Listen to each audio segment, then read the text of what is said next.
one of his senior management. Now, once that guy moved, then I had the local boss as well, who was not really nasty to me, but he was not really a big fan. He suddenly, after 9 years of doing that job and doing it spectacularly again, was moved out. And who do they replace him with? They replace him with my previous boss, who absolutely adores me. They bring him out of nowhere and suddenly plonk him as my boss. He relies on me for everything because he knows what I'm capable of, he knows what I've done, he knows exactly what Harsha brings to the table. And that's where, I started, realizing, wow, this is not just the first part of the scripture, this is going to go right through. So every member of my management sees that the Lord is with me. So that guy came in as my boss. Then another gentleman, who I have two bosses unfortunately, the second gentleman who became my boss was another gentleman who I've worked with, and again, not only is he my boss, he's a close personal friend. So God put I couldn't have picked two better bosses to have be working under. God brought them out from nowhere and put them there because this scripture was coming through, right? So Harsha has found favor in the sight of every one of his senior management.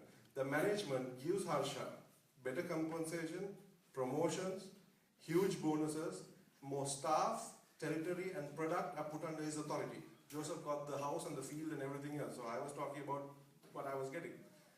And about 3 months ago, I covered a certain part of the Middle East.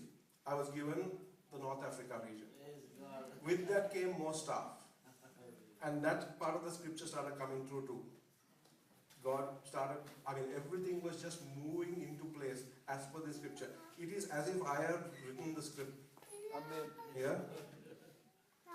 It's almost as if I had forwarded this to the CEO of the bank and told him, this is how I want it. It was almost like that. But no, I had gone much higher than that. Yeah, that's what I went much higher than the CEO of the bank with this. So it is that they see that the Lord blesses Harsha and his team with big deals and huge revenue. For Harsha's sake, as it was for Joseph's sake, for Harsha's sake. Deals are coming in. The days that I'm traveling out of office, we are having a drought. When I walk back into office, they start up again. Praise God. Praise the Lord. For Harsha's sake.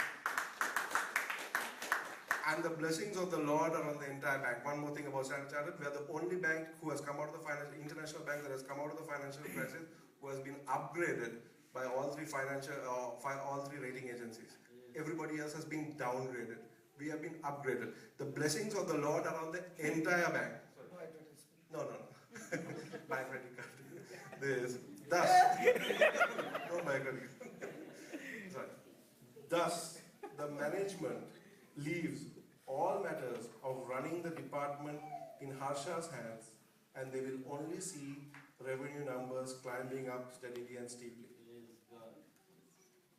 Like I told you, those two bosses know me, they trust me, they know what I'm capable of, and they don't bother with my business anymore because they know it's in good hands.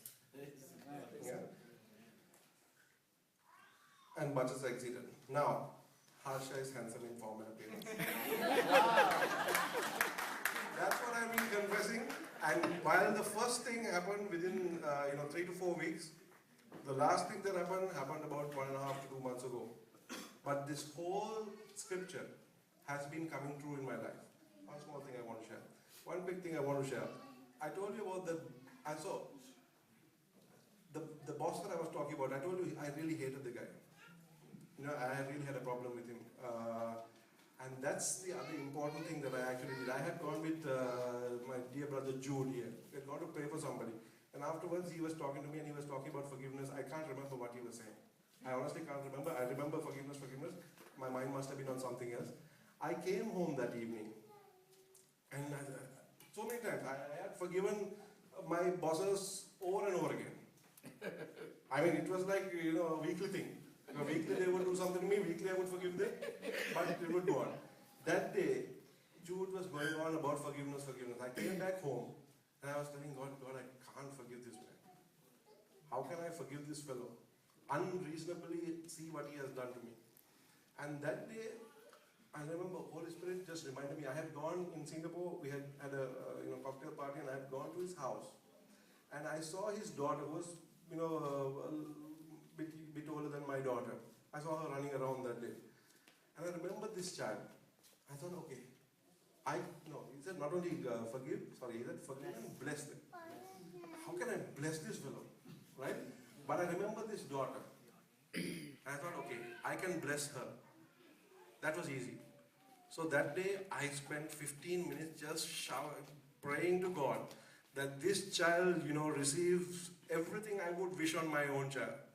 Good education, love, prosperity, that she grows up to be a fine woman. I pray that she gets to meet the Lord sooner rather than later. I just kept on and on blessing this child. I knew he had 2 other children who I had not seen.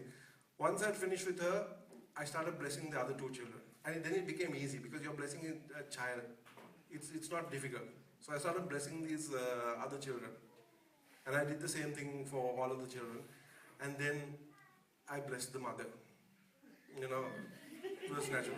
I blessed her. I said, God bless them. Let her have a good marriage. This guy is the global head of sales. So he's out of the office, out of the country, 24 out of the 30 days. Right? So I said, let them have a good marriage. This guy is an absolute multimillionaire. Multi-million dollars. I started blessing that marriage. You can't bless the children and then you can't curse the father. It doesn't work. So it became easier for me. Little by little, I started blessing the marriage and blessing the children with more time with the father, and blessing the children, with the love of the father, and that they get to experience growing up with the child, and that man gets to experience growing up, his children growing up. I started blessing all of them, and then finally I blessed him too. I think that day I genuinely forgave and genuinely blessed him. Amen.